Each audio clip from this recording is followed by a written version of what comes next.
What's up, everyone, and welcome back to another episode of the CBB Yapper. I am guessing a lot of people are going to be surprised seeing me put out an episode today, just based on everything that I went through on Sunday night. But nonetheless, we're still here, and I do have an episode ready to go for you guys today. For today's episode, it is going to be a little bit briefer. I'm just going to go over my second chance bracket here, talk about each of those individual matchups, and probably give you guys a long and detailed explanation of what happened in that Duke game and my feelings on it. But we'll end the show as well with where I think North Carolina is going to be headed with their head coaching position and just how big some of these matchups that are coming up this weekend will have an impact on that decision as well as their options. So without further ado, let's get into it. Starting in my second chance bracket here, we'll obviously start at the top with Duke and St. John's. And this one didn't necessarily go how I thought it was going to go. I had said last Wednesday's episode that I thought Duke would kind of run them off the floor here in this one, and that is pretty much the exact opposite of what happened in this one. I thought Zuby Ejiofor was extremely impressive for St. John's, as well as Hopkins as well. He had a really good game as well, defensively and offensively. I certainly thought the Duke was going to look much better this weekend than they did. Obviously, I was sorely disappointed in how they looked and performed this weekend. I thought that this St. John's win, though, was very impressive. I mean, they went down by, double digits in the second half at one point and ended up just kind of rallying and storming back to take the lead in this one. If not for Cam Boozer and Isaiah Evans in this one, as well as Caleb Foster. Caleb Foster was amazing especially down the stretch there, coming off of his surgery from, I think, 19 days before this game took place, and being able to play in this one and give us what he did was just extremely impressive, incredible, and I tip my cap to Caleb Foster. I absolutely love that kid. That kid is just an absolute dog and a warrior. The fact that he even came back for this weekend was extremely impressive, like I said. But yeah, obviously we ended up still coming up short. We'll talk about that game a little bit more in depth here down the road. But yeah, it was an extremely impressive game from Caleb Foster, and I tip my cap to my captain. He was just absolutely electric down the stretch in that game and really, really willed us to a win there. But I don't want to take away from what Isaiah Evans was doing the entire game. I mean, he was just an absolute flamethrower in that one. He had 25, I believe, to end that one, and Cam Boozer added in another 20 as well. It was pretty clear that St. John's just did not have enough to keep up with Duke. I think that they did pretty much all that they could. They shot the lights out in the first half, which is very unlike them. They're not a very good three-point shooting team. And I think that was honestly their undoing as well in the second half. I think if they would have continued to attack the paint on us, I don't know if we would have even made it to Sunday night, to be quite honest. I thought it was a really impressive game from St. John's, really good game plan from Patino. Just ended up not being enough to take down the Blue Devils on Friday night, obviously. But we'll move on to the Michigan State and UConn game here, which was another game that was just really awesome, just really impressive from both teams, I thought. Obviously, Michigan State got the crap kicked out of them in the first couple minutes there, but they really stormed back to make this one even a game. I thought it was really impressive to see their resilience there and just not kind of roll over, and kind of is what UConn ended up doing to Duke on Sunday night. But yeah, it was a really impressive game. Terrace Reed has been absolutely tearing it up this tournament. He is just a real big problem, and I think he's going to cause Illinois a lot of problems as well. Solo ball started to come alive in this one as well, which is something that UConn really needed to see to kind of make this run that they're making right now. As well as Caravan. Caravan played really well in this one. Against Duke, he did not play very well at all, but he played very well against Michigan State, and I thought that was a really impressive game from him. Kind of stinks to see Jeremy Fears go out in this way. He had a really good game as well. Just obviously wasn't enough to put them over UConn. But yeah, Dan Hurley and those boys are rolling right now. Really hard to pick against Hurley, obviously, in the tournament at any point. Should not be moving on. It just my honest opinion here. I obviously think Duke should be moving on. Just really, really, really blew that one there at the end. But we'll talk about that game, like I said, a little bit more later down the show here. Moving on to Iowa and Nebraska. This is another one that I just got completely wrong. I had said that I think Nebraska is going to run them off the floor. I didn't think that Iowa really had much that they could do to keep up in this one. And yeah, I was proven wrong immediately. This Iowa team had such an impressive run in the tournament here. Obviously, they ran into Illinois, which has just been an absolute buzzsaw here recently, but they just had a really impressive run in the tournament, and I got to tip my cap to them and just give them their love for how well they played this season, as well as just in the tournament. They were really on the cusp of not even making the tournament. I mean, I know that was definitely a discussion that they were pretty firmly on the bubble towards the end of the year here. And to end up making it to the Elite Eight with that squad, I think is just super impressive and is very reflective on the player that Bennett Sturts is. That kid is an absolute stud, and I would take him on my team any day. But yeah, just a really impressive performance from Iowa and a really lackluster performance from Nebraska, in my opinion. I thought that they were going to put up at least 80 on this Iowa team. I know Iowa really likes to slow down the game and kind of make it a half-court game, but that Nebraska offense just really did not show up there against Iowa and was pretty much their undoing in that one. Obviously, Iowa then lost to Illinois the next round, but still a very impressive season from Iowa. And yeah, making it all the way to the Elite Eight with that squad, I think is just extremely impressive, especially with the teams that they took down along the way with Nebraska and Florida. Just a really impressive season for the Hawkeyes and definitely something to kind of stack their wins on and look forward to towards next year. Moving down to this Illinois and Houston game. Yeah, this is another one that I kind of just got wrong. I thought that Illinois certainly had a chance. Let me get that very clear. I only ended up taking Houston just because that was kind of what I picked in my original bracket and was kind of thinking that they would start to figure it out here this weekend, and they certainly did not. I thought Illinois was impressive in all four of their games this tournament. I mean, they were just on another level the past 2 weekends. I'm really starting to get worried about the UConn chances of moving on, and if Duke would have ended up moving on, I would be really worried about this Illinois game coming up. They can absolutely shoot the lights out. They're pretty solid defensively, not the greatest defensively, but they're pretty solid.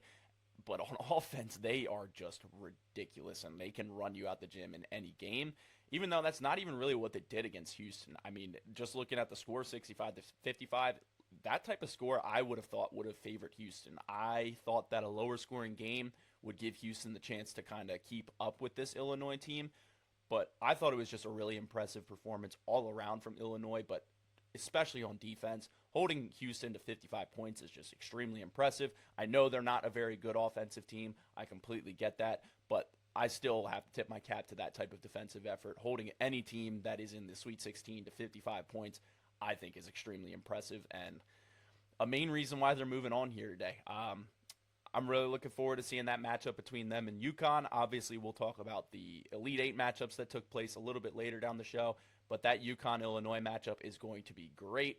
Obviously, on the other side, we have a much better matchup in my opinion, but yeah, this Final Four is going to be absolutely loaded. Wish I was a little more excited to watch it, but nonetheless, it is going to be an awesome weekend of college basketball once again to end the year. Wish my Blue Devils were still playing, but obviously that's neither here nor there, and we move on. Moving up to the West region, and yeah, this is probably the most impressive team of the weekend in my opinion. Arizona has just been on an absolute tear here the last probably, 3 weeks. They have, in my opinion, looked like the best team in the country by a pretty wide margin. I mean, obviously, I'm a Duke fan. I was taking my boys and rocking with my boys throughout the entire tournament here. But this Arizona team, I think, has been playing the best pretty consistently for the past 3 to 4 weeks here. And they followed that up with an absolutely dominant win over Arkansas here this weekend. I was not really high on this Arkansas team. I did not think that this was going to be much of a game. I picked Arizona pretty comfortably, if you remember from my last episode. I had been talking pretty down on the SEC all year. I thought that they were kind of getting propped up and not really as good as everybody was saying they were. However, I do think that they definitely proved me at least a little bit wrong in this tournament. They advanced many more teams than the ACC did, and I obviously was a bigger fan of the ACC this year, so I was definitely proven wrong in that regard. However, I do feel a little bit validated in this result, at least, because I did not think that Arkansas had any chance of keeping up with Arizona. I know a lot of people had Arkansas in their Final Four, and some people even had them in their finals. I personally did not see that happening. I love Darius Acuff. I think he is a phenomenal player, and he is going to be a great scorer in the NBA.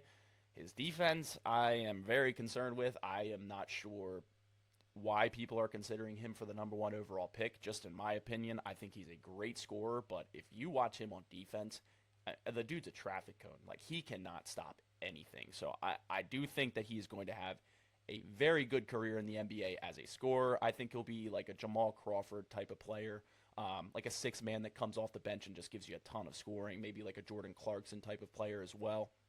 But yeah, as far as much more than that, he is going to need to put on some weight and start to play some defense if he wants to find significant minutes in the NBA. I personally would not take him with a top 3 pick. I think that he is just not good enough on defense to warrant that type of a pick, but I do think he is going to be a very good player in the NBA, and I think he'll be a very good scorer. Just like I said, not a good defender, not good enough defender to be a top 3 pick. I mean, if you look at Darren Peterson, his defense is much better. Cam Boozer, I think I get the reservations on taking him top 3. I personally do still think that he's a top 3 player, but I can certainly see why other people would go other options over him in the top 3. AJ DeBansa is clearly a much better defender and just has the body to be a much better defender as well. So I think, and even Caleb Wilson, I'll give him his love as well. I think Caleb Wilson is going to be a guy that's going to sneak into the top 5 here come the NBA draft, just because, I mean, his length, his athleticism, he's got the touch around the rim. He's got a good mid-range. He can post up and fade away. He can hit the outside shot. He's not a great outside shooter, but he can hit the outside shot. So those are just 4 guys that I would personally take over Acuff at this moment in time. And honestly, I think Kingston Fleming is going to be a better player in the NBA than Darius Acuff. That might be a hot take, but I love Kingston Fleming's game. He's a great point guard. He knows when to pass. He knows when to score. He's much better on defense than Acuff is, and I just think that's going to make him be a much more attractive pick come NBA draft. But like I said, we are a college basketball podcast here, so I don't want to get too much into the NBA draft and where I think kids are going to go. We can do that in the offseason here, but I want to get back to these games. That Arizona-Arkansas game, yeah, just was an absolute blowout. Kind of what I was expecting coming, but yeah. Arizona is just looking like one of the best teams in the nation, if not the best team in the nation. The only other team that I think is kind of rivaling them right now is Michigan, but due to all of their injuries, or not injuries, plural, due to the injury to LJ Kayson, I just really think that that's going to put the edge in Arizona's favor here this weekend. But like I said, we'll talk about that matchup a little bit later down the show here. This Purdue-Texas game was absolutely awesome. I was really hoping that Texas could pull off an upset here, just because it's always fun to see the double-digit seeds moving on. But I thought it was a really impressive game from Purdue to kind of just not let Texas's momentum take them on to the next round. I thought Purdue really bunkered down and just made sure that they won this game. Obviously, they ended up winning it at the buzzer there with Trey Kaufman-Renn. But I thought it was a very impressive game from Purdue and gave me a little bit of hope that they'd be able to stay with Arizona here in the Elite Eight. But yeah, that obviously did not happen. We'll talk about that game a little bit later down the show. Moving down to the Midwest here. This is another one where people were kind of hopeful for an upset here with Alabama over Michigan. I get a lot of people were not really sold that they would beat them, but I did see a lot of people picking Alabama to give Michigan some problems, and again, that's just another one where I did not see that happening. I thought that Michigan was going to pretty comfortably run through this one, especially without Holloway for Alabama.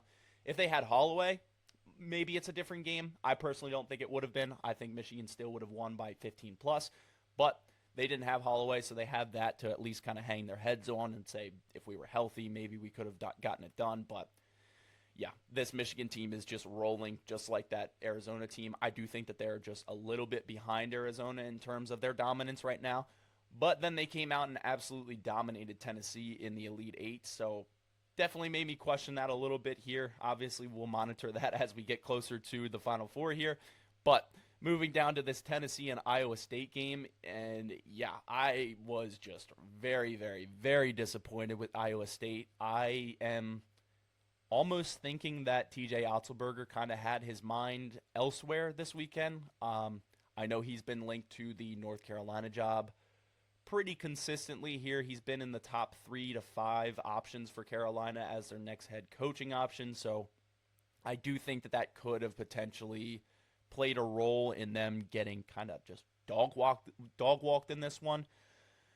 But yeah, I don't know if he's necessarily their top option either. So maybe it wasn't that, and maybe just Iowa State just was not ready for this one. But yeah, Tennessee just came out and punched them in the mouth. I thought it was a really impressive game from Tennessee. Nate Amen and Gillespie have just been awesome this entire tournament, and them making it to the Elite Eight I think was really impressive. They dealt with a lot of injuries in the middle of the season. Obviously, Amen went down for a couple of weeks there. So just a really impressive finish to the season. Got to tip my cap to Rick Barnes in Tennessee. I thought what they did this year with what I thought was not a very talented team was very impressive, especially taking down 2 very good teams in UVA and Iowa State. Iowa State was a little banged up with Joshua Jefferson, but still, I thought it was a very impressive win for them. And to be able to move on to the Elite Eight with that squad at a 6 seed, I thought was very impressive. You had to beat a 2 seed and a 3 seed along the way. So just a very impressive year from Tennessee. Got to tip my cap to Rick Barnes. He is a great coach and one of the best coaches in the nation. I think he's easily a top 10 coach. But yeah, obviously they came up short the next round, but we'll talk about that a little bit later. Moving back up to the East region here, and yeah, we have to talk about the game that I really, really do not want to talk about here yet, but it's best to just rip the Band-Aid off, I think. Oh, man. Just an absolutely dominant first half from Duke here. I mean, they just had everything going for them. UConn wasn't hitting shots. Duke was getting pretty much everything they wanted up until about the last 2 minutes of the first half there where they kind of collapsed. I think they got out to a 21-point lead in this one at one point and then gave up a 6-point run to the end of the half to let UConn kind of come back in it. And I had tweeted at halftime of this game that you cannot let up. This is a Dan Hurley coach team. They are certainly not going to roll over, and that we needed to run immediately out of half to kind of kill any confidence that they built up in the locker room there. And they didn't. They really didn't. They came out and just let UConn kind of continue to hang around. And obviously it led to a very disappointing and scary ending there for Duke fans. Yeah, it's kind of hard to find the words to even describe the pain that went into this weekend. I mean, after last year having one of the best teams in recent college basketball history, and honestly in college basketball history, come up short in such heartbreaking fashion where they just absolutely blew it towards the end of the game. And then watching this second half, the PTSD was just running rampant in my head. I just had a terrible feeling in my stomach from about 14 minutes left in this game that Duke wasn't going to be able to pull this one out. I had been texting most of my friends here that are also Duke fans, just saying this is not going well. This is eerily similar to last year and how we blew last year. And after last year, I pretty much thought there's no way it can get worse than this. And yeah, it did. It did get worse than this.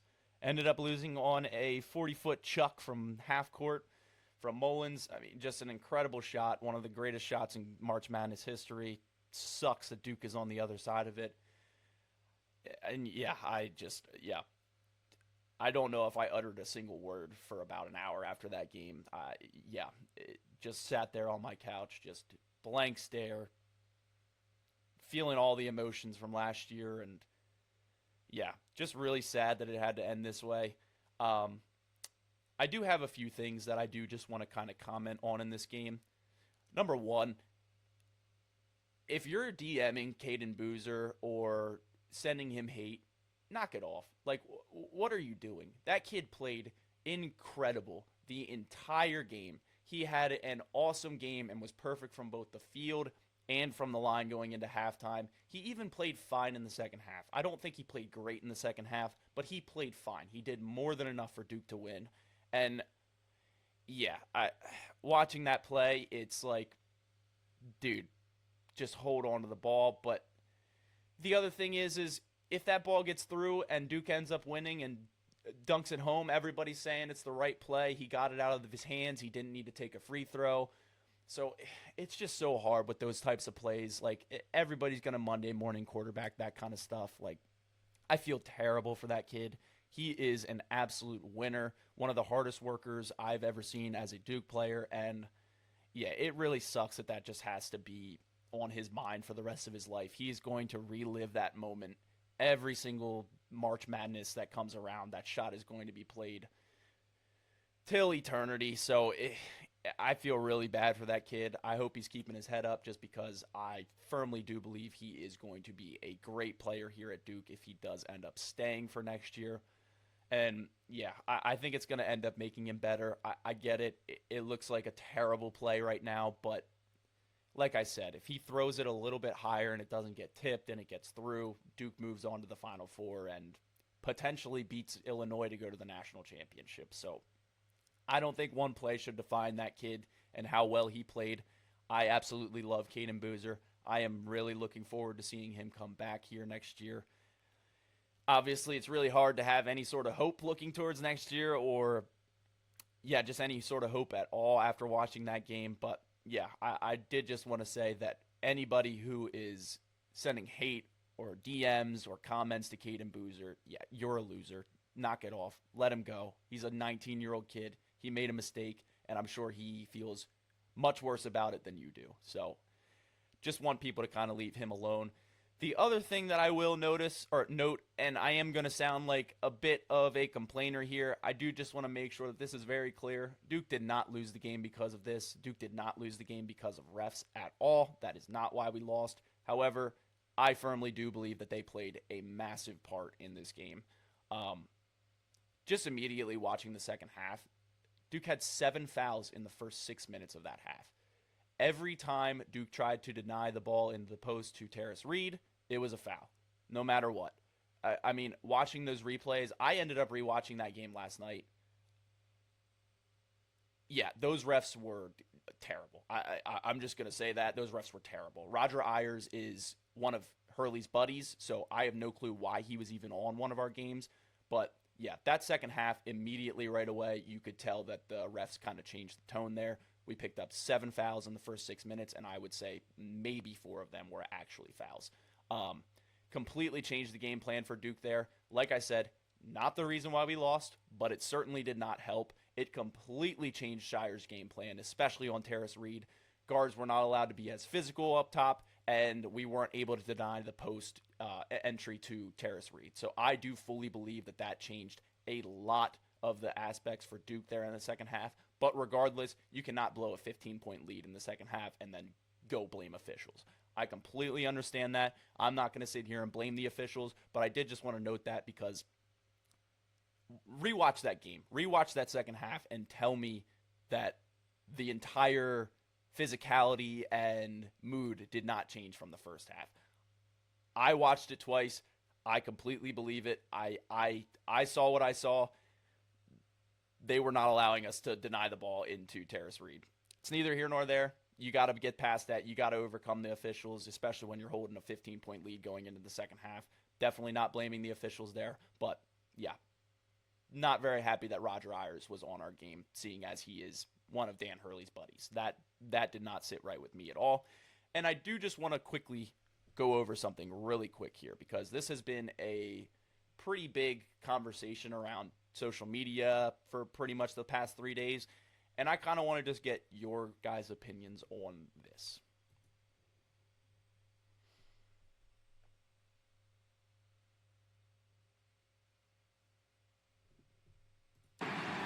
Now, let me just paint a picture here for you. Let me just paint a picture here for you real quick.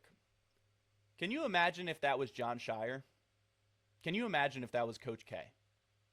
I get it. I get it. There's zero point 0.4 seconds left in the game in a 1-point game. Emotions are running very high. However, if that was Coach K or John Shire, I can guarantee everybody would be losing their flipping minds. people would be calling for the death penalty for Coach Shire or Coach K if either of them did something like that. That is a technical 1,000% of the time. I do not care what the situation is. I do not care what the score is. That is a technical. He came up and headbutted the official. Headbutted him. Now, Roger Ayers came out afterwards and said, "Oh, I didn't think that was anything." Yeah, that's because he's your buddy. That's why you didn't think it was anything. Do I think that Duke deserved a technical to pretty much hand them a win there? Absolutely not. Do I think that one of the best coaches in the nation needs to be smarter than that and not put himself in that situation where he could get a technical? Absolutely. I completely fault Roger Ayers. That is ridiculous. That I don't care what the situation is. That's a technical foul. If that happened with 5 minutes left, you would have teed him up immediately. Second of all, he said that he thought he was celebrating with him. You're a ref. You're an official. You shouldn't be celebrating with anybody. I know he's your buddy, but what are we doing? Like, good Lord, that is such a terrible look, and it's a reason why Roger Ayers isn't reffing any more games. He's not part of the Final Four crew, and none of the refs that were on that court for that Duke UConn game are part of the Final Four crew, which I also find very convenient. Not sure why they're reffing an Elite Eight game if they're not going to be chosen for the Final Four, but yep, and especially, the biggest Elite Eight game that everybody was looking forward to. But again, that's neither here nor there. Don't want to make it seem like I'm saying that the only reason why Duke lost is because of the refs. I just think that was absolutely ridiculous. Like, I also saw that they had a kid run on the floor. That one I don't really have that much of a problem with. That's just emotions running high and a kid just doing something stupid. I don't want to see someone lose like that. But for a coach coming up and headbutting an official, yeah, yep, would have been perfectly fine with them losing because of that. That was just, yeah, I trying to hold my tongue here a little bit because that was just ridiculous. But yeah, it clear bias in my opinion. Clear bias from the officials in my opinion. If that was any Duke coach, fully believe that they would have probably been ejected from the game and probably removed from the premises. So whatever, I'll hold my tongue on that one a little bit. Got to tip my cap to UConn as well. That fight in the second half was just extremely impressive, especially after their three ball wasn't hitting pretty much all game. And then they just came out and just lit it up in the last 5 minutes of the game. So got to tip my cap to UConn. It was an incredible game from them and an incredible comeback. Very well-coached game from Hurley. I mean, showed why he's clearly the best coach in the nation, in my opinion, in this game. But, yeah, would have liked to see Roger Ayers, how do I say this, have a little bit more of a spine. But regardless, Duke should not have won that way. If Duke would have ended up winning off of a technical free throw, probably wouldn't have felt very good as a Duke fan, but I'm good with moving on regardless of how we move on. So I personally would have liked to see that be called a technical. I think it should be called a technical. If it was the regular season, probably would have been called a technical. I just think due to it being March Madness, the Elite Eight, 0.4 seconds left, 1 point game, I think Roger Ayers did not want that on his resume for the rest of his life. But yeah, I fully believe that's a technical. Not really sure how it's not, but we move on. Look forward to next year, but yeah. Connecticut definitely deserves their love. They played their hearts out in the second half and really just kind of stole that one from Duke. Really feel for Duke right now. Just feel for all those kids. They wanted it more than anybody, and any fan who is sending them hate, you need a reality check. Like, these kids gave everything they had to Duke this year, and just sucks that they came up short. They're feeling much worse than any of us. I can guarantee that. Yeah, not much more to say, but yeah, sad to see it end. Just wasn't our year. And not sure when it will be, to be honest. Feels like we're kind of cursed right now, but yeah, we move on. Sun still shines tomorrow, and we'll be back. I know we will. Jon Scheyer is clearly one of the best coaches in the nation. I think everybody's kind of crapping on him right now for 2 blown leads in the Final Four and the Elite Eight.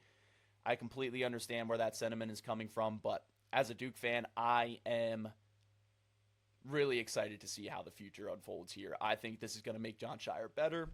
Not only Jon Scheyer, but I think it's going to make Caden Boozer better as well. So I think the future is very bright at Duke, and definitely looking forward to seeing how we can improve. But yeah, Jon Scheyer is still in his 4th year as a head coach. So everybody needs to calm down on Scheyer. He is still going to be an elite coach for probably the next 30-plus years here.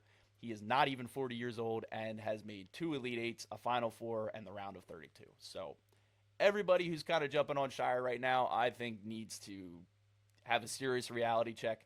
I think Izzo was probably one of the only elite coaches to win a Final Four in their first 5 years, and he won it in his 5th year. So again, I think everybody needs to kind of relax on Shire. I completely understand where the hate is coming from and the sentiment is coming from, because I certainly don't like how these games have been playing out towards the end and us blowing so many leads. But on the other hand, I think he does have a good point. Would you rather just be getting blown out? Like,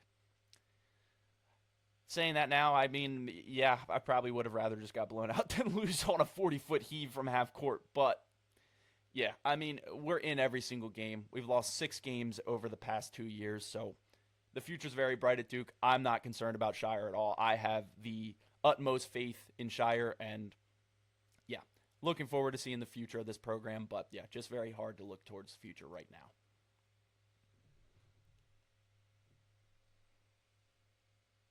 Moving down to Illinois and Iowa, and yeah, once this matchup kind of got solidified, I did not think Iowa had any chance in this one either.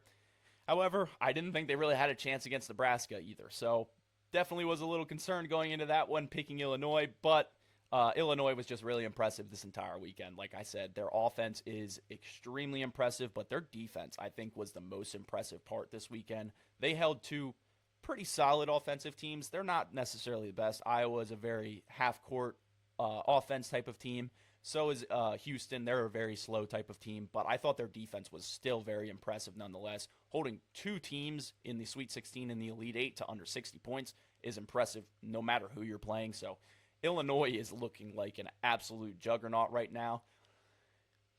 And yeah, I don't know. This UConn Illinois game, I think, is going to be really good. I personally would probably lean Illinois here. I think that their offense is just going to be a little bit too much for UConn, but UConn's offense really started to come alive there in the second half of that Duke game as well. So I think it is going to be a very good game. If I had to go with one side,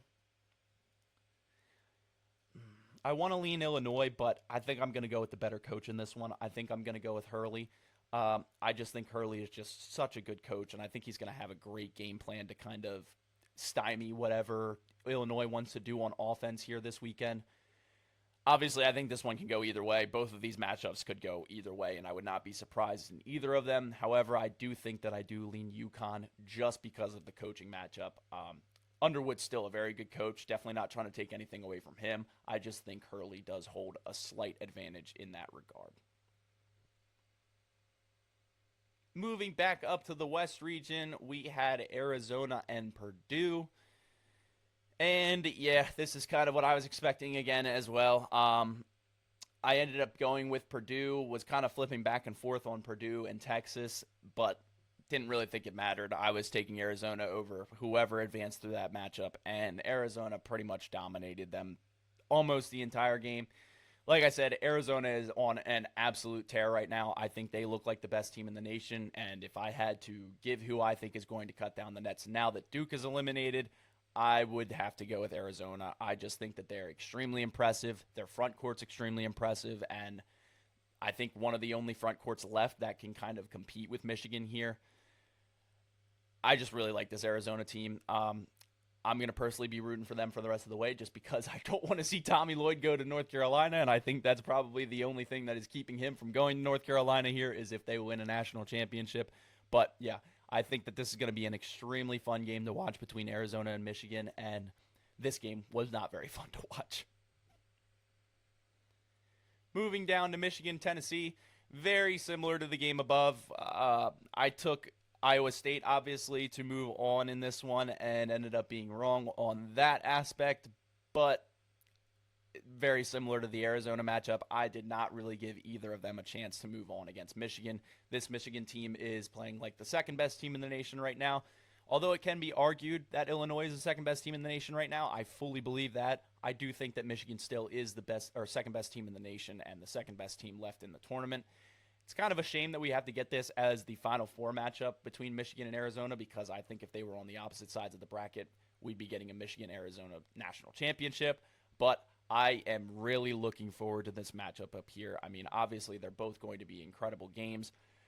Really going to take a lot to kind of get me to sit on my couch and watch more college basketball this weekend. I am just, yeah, a broken man right now. But I'll still do it nonetheless. Got to persevere and get through it so I can talk to you guys about these matchups next week. But yeah, I am really looking forward to both of these games. I think it's going to be an awesome weekend of college basketball. Obviously, wish my boys were still playing, and I still really, really think they should be. It just, yeah, an absolute collapse there in the Elite Eight from Duke. And yeah, just kind of speechless here. But in terms of who I think is going to cut down the nets now, yeah, I think I would go Arizona over UConn. I just think Arizona has been playing some of their best ball here recently. I like their guards much more than I like Michigan's guards, which I think is really the only difference in these teams right now. I think both of their front courts are absolutely incredible. I mean, Krivas has been insane throughout the tournament. Koa Pete has been playing great throughout the tournament as well and has really started to come alive here this past weekend. Obviously, Michigan's front court is just as elite with Mara and Lendeborg, and Johnson as well. He has been awesome this entire year. But I think with the guards on Arizona, I think that's going to give them the edge here in this one and will push them over Michigan. I just do not believe in Elliot Cadeau like that. I think that Jaden Bradley is going to give him a lot of problems here on Saturday, and then they'll end up taking on UConn in the championship, where I have Arizona cutting down the nets here now. I just think they're the best team right now. I think they're playing the best. I think they have the most momentum right now, and their team makeup is just really good. They have a lot of upperclassmen. They have two really good freshmen in Braden Burries and Koa Pete. I just think they have a really good makeup for a team. They have two stud freshmen with a bunch of senior leadership around them. So I personally am going to be rocking with Arizona the rest of the way here. But obviously, I would not be surprised if it ends up being Michigan, Illinois. I think both of these matchups could obviously go either way here. We're obviously in the Final Four, so we have four of the best teams left in the nation still alive. So I think we're in for a really, really interesting and entertaining Final Four here. But yeah, really wish my Blue Devils were still alive and playing here. However, aside from just the tournament and the second chance bracket, I did just want to provide a brief update before we end the show here about North Carolina and where I kind of think their head coaching search is turning towards right now. Right now, if I had to say Carolina had a number one option on their board, it is Tommy Lloyd. I think that UNC is really, really hoping that Arizona somehow loses to Michigan this weekend. Because I think if Arizona gets to the national championship, it's going to be very, very hard to coax Tommy Lloyd out of Arizona. However, it is a much better situation at UNC. Obviously, he's going to have a much better brand for college basketball and should have much more NIL opportunities. But he could also negotiate something with Arizona to try and increase his NIL opportunities at Arizona. Obviously, he can negotiate an extension with Arizona to get more money. So I don't think necessarily that if they lose, it's just a done deal that Tommy Lloyd will be the head coach of North Carolina. However, if they do lose to Michigan, I do think that that is what's going to happen. I think that Tommy Lloyd will take some time, take the weekend, and then accept the North Carolina position in the following week. However, if they move on, I think that leaves North Carolina with two realistic options. I don't think that Dusty May is a realistic option for Carolina anymore. I think he could have been if they would have maybe lost in the Elite Eight or something like that. But as of right now, I do not think that Dusty May is a realistic option for Carolina. I don't even think he's considering that job at this point. And yeah, he's just in a really good spot. Michigan is one of the biggest college basketball programs in history, obviously with great history like the Fab Five. I just personally do not think that he is going to bounce out of Michigan for UNC, especially this soon. But I definitely think it's possible. Definitely not going to rule it out. However, if Arizona does beat Michigan, my two options that I think would be in the running for the head coaching job at North Carolina would be Billy Donovan. I think he is still probably in the lead for North Carolina right now just because Arizona is still playing. I know a lot of North Carolina fans might not like that. I personally think that he's a very good coach. He is a little bit on the older side, though. So that is something that you could potentially only have for 5 to 6 more years before he contemplates retirement. So I don't know if that's necessarily a great long term option. And another name is another name that I mentioned last week, and that's TJ Otzelberger. Especially after they lost in the Sweet 16 to Tennessee, I think that that's becoming a more realistic option here for North Carolina. I don't know if that's necessarily going to be something that their fans want. I like TJ Otzelberger a lot. I think he's a very good coach. He kind of has the same makeup as North Carolina likes to follow. He does get a lot of older guys and tries to hit the portal more, although he's not a bad recruiter at all. So I do think that that would be a very good fit for North Carolina. Personally, I don't really like any of their options that they have right now. I think, as a Duke fan, let me explain that. I think that all three of those options are going to be very big upgrades over Hubert. I was never a Hubert fan. I thought that Hubert was pretty lackluster as a coach, so I personally was not very happy when I saw that they let him go. So definitely not looking forward to see who they end up hiring, and I really hope that it's not Tommy Lloyd. If I'm being completely honest, I think that is probably their best option left here on the board, and think they're going to pursue that pretty hard. So if I had to give a guess on who I think North Carolina's next head coach would be right now, I would say Billy Donovan. Yeah, I would have to go with Billy Donovan. Although I do think TJ Otzelberger's right there behind him, I would have to say Billy Donovan is probably in the lead right now. I know he's the favorite at major betting sites to be the next North Carolina head coach. But I just think there's going to be a little bit of comfort in going with Billy Donovan. I mean, obviously, he's won a national championship with Florida before. He was a great college coach when he was in college. So it could just be a thing where they want to keep him around for a couple of years, get back to that North Carolina winning standard, and then go after another more young and upcoming coach when he decides he wants to retire in a couple of years. So I do think that that would be a good bridge option for North Carolina to kind of reestablish their identity and their brand, just because they've obviously not lived up to their standards here recently in the past couple of years. But yeah, that is where my head is at right now for the North Carolina coaching job. I haven't really kept in touch with many of the other job openings for coaches here, just because I've tried to kind of stay off Twitter and social media and things like that just to kind of clear my head after this Duke game.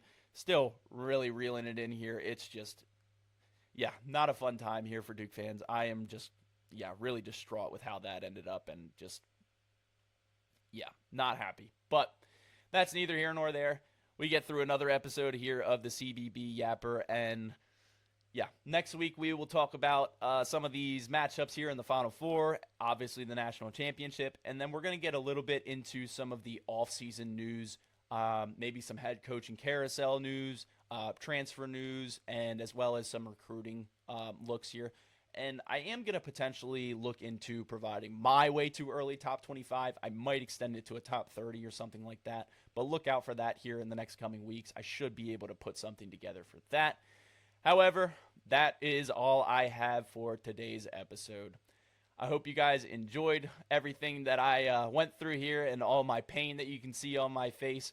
But obviously, life goes on and we move on to some great college basketball coming up here this weekend. Obviously, I'll have another episode here for you next week. But until then, I hope you guys enjoyed today's episode. And if you did, go ahead and leave a like, subscribe, and join us back on Wednesday for the next episode.